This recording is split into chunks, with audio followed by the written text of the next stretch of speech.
Ithimine ngiri 5 iria kaunti ya Laikipia hotete kuoya kuma kuri andu aria marekwirwo mari na murimu wa COVID-19 230 wao nio monekete na murimu uyu.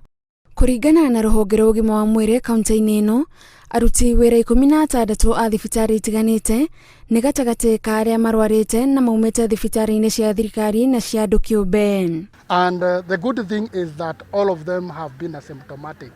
But we do know that we have had 7 fatalities out of the 230, and we still pass our heartfelt condolences. Itemine ria kugitira madagitari mari wira-ini, kaunti ya Laikipia ni amukirite uteithio wa indo itiganite cia kurigiriria madagitari aria maratungatira arwaru wa COVID-19 kuma kuri ruhonge rwa AMREF. These ones are part of the PPEs that are critical in protecting the healthcare personnel towards minimizing the spread of COVID-19.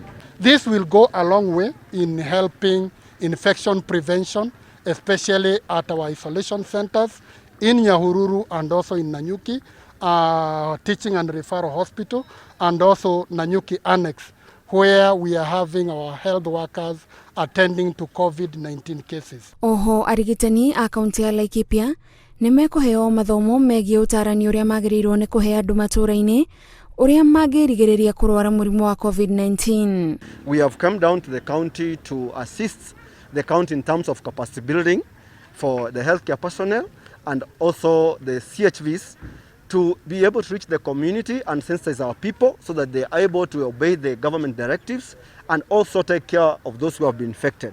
No na gutwika namba ya arwaru wa COVID-19 ni thiete na mbere na kunyiha guku bururi-ini, andu ni moritio mathie na mbere na kwimenyerera kuona murimu uyu nduri urathira fiu. Handu-ini ha Inooro TV, njitagwo Gathoni Wanjihia.